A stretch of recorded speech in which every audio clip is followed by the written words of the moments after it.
প্রথম কথা হচ্ছে এই রাজ্যের মানুষ বেকারত্ব যন্ত্রণায় ভুগছে। এই রাজ্যে চোখ, মৃত ব্যক্তির চোখ পর্যন্ত চুরি হচ্ছে। এই ইস্যুগুলো থেকে উনি মুখ ফেরাতে চাইছেন, লোকের দৃষ্টি ফেরাতে চাইছেন।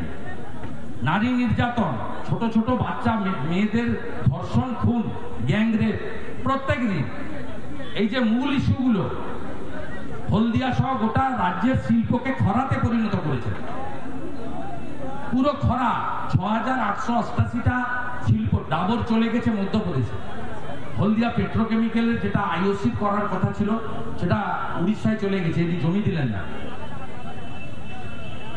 এত লাইন দিয়ে জুট মিল বন্ধ হয়ে গেল। এগুলো তো টাটাকে তাড়ানোর খেসারত। এগুলো থেকে দৃষ্টি ঘুরিয়ে দেওয়ার জন্য তিনি এইটা করছেন। 12টা রাজ্যে এসআইআর হচ্ছে। এসআইআর নট নিউ, স্বাধীনতার পরে এটা নবম এসআইআর হচ্ছে। এর আগে 8টা এসআইআর হয়েছে। কোথাও কোনো কারোর চিল্লামিল্লি নেই। এখানে চোর মাচায়া চোর। তিনি একটা বড় চোর, ভোট চুরি করে জিতেছেন। উনার সঙ্গে বিজেপির তফাৎ হচ্ছে লোকসভা ভোটে ছাপ্পা মারার পরেও মাত্র 22 লক্ষ। এখান থেকে 3 কিলোমিটার দূরে তালপুকুরে মুসলিম অধ্যুষিত বুথ, অভিজিৎ গাঙ্গুলিকে ঢুকতে দেওয়া হয়নি। অভিজিৎ গাঙ্গুলিকে কেন্দ্রীয় বাহিনী গিয়ে উদ্ধার করেছে। ওই বুথের ফল দেখবেন, ওই বুথের বুথগুলোতে ফল দেখবেন। 900টা ভোট করেছে, ওরা 898টা ভোট মেরে নিয়েছে। এই করে তিনি জিতেছেন। তিনি জানেন এসআইআর হওয়ার পরে উনাকে কোনো শক্তি নেই বাঁচায়, উনি হারবেন হারবেন হারবেন। সুপ্রিম কোর্টের নির্দেশে এসএসসি সুপ্রিম কোর্ট বলছে যে নতুন যে পদ তৈরি করলেন কেন, আমরা তো বলিনি।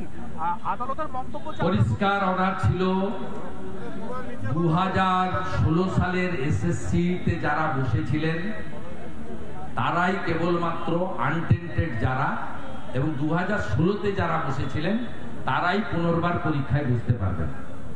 নতুন করে অ্যাপ্লিকেশন নিয়ে ফ্রেশারদেরকে যে বসিয়েছেন, এটা সুপ্রিম কোর্টের অর্ডারের ভায়োলেশন হয়েছে।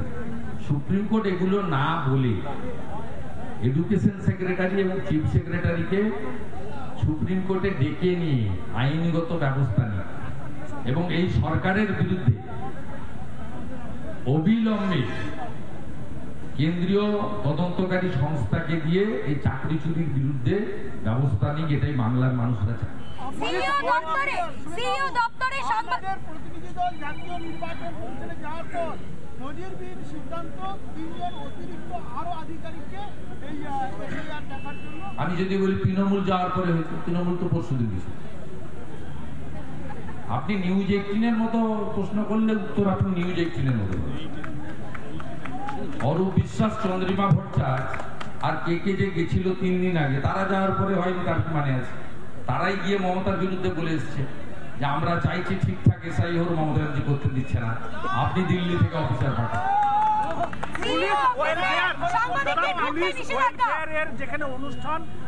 পুলিশ ওয়েলফেয়ার অর্গানাইজেশন সরকারি সংস্থা, কোন রাজনৈতিক সংস্থা নয়।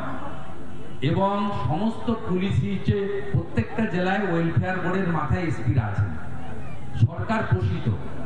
সেই পুলিশ দেবে ভোটে নিরাপত্তা। তারা বলছে চতুর্থবারের জন্য মমতা ব্যানার্জিকে মুখ্যমন্ত্রী করতে চাই। এইখানে ইতরামিটা দেখলেন না? ভবানীপুরের ওসি নিশ্চয়ই ইমরান মোল্লা এসেছিলেন, আগে যেটা ছিল সব মিলেমিশে আর কি। যেই ইতর বলেছি পালিয়ে গেছে, তার আগে পর্যন্ত বাঁদরামি করছে। এদের এই যে ছোট ছোট এদের যে মাইন্ডসেট, এই তৃণমূলের নেতারা এখানে যে চরিত্রহীন ব্লক প্রেসিডেন্ট করেছে, দড়ি দিয়ে বেঁধে রেখেছিল দাড়িবেড়িয়াতে, ব্লক প্রেসিডেন্ট। হ্যাঁ, চরিত্রহীন। গ্রামের 2 বছরের হিসেব দেয়নি। সিইও অফিসে সাংবাদিকদের ঢুকতে নিষেধাজ্ঞা জারি করা হয়েছে, পুলিশ করেছে।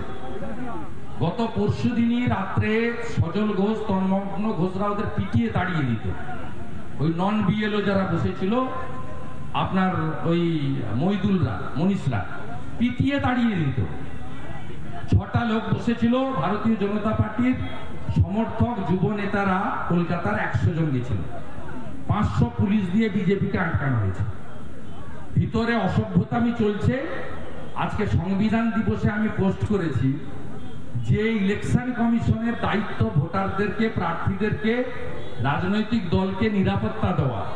সেই ইলেকশন কমিশনের কলকাতা অফিস বলছে সিপি কলকাতা আমাকে নিরাপত্তা দিচ্ছে না। তাই সংবিধান দিবসে সংবিধানের এই এত বড় প্রহসন আর কোথাও পাবেন না, মমতা ব্যানার্জির রাজত্বেই পাবেন।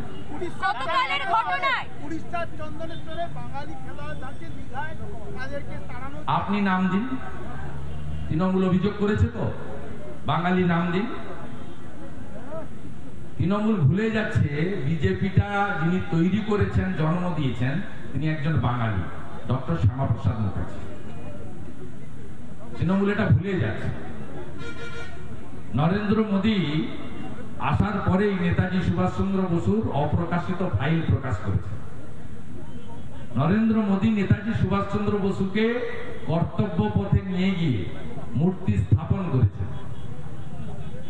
নরেন্দ্র মোদী কৃতি অধ্যাপক অসীম ঘোষকে হরিয়ানার রাজ্যপাল করেছেন।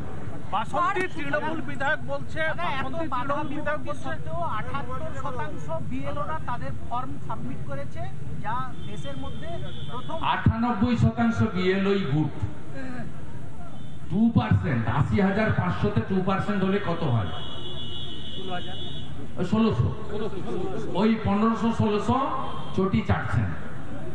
এই 32,000 যে প্রাইমারি ঝুলে আছে তার মধ্যে হয়তো এই মালগুলো আছে।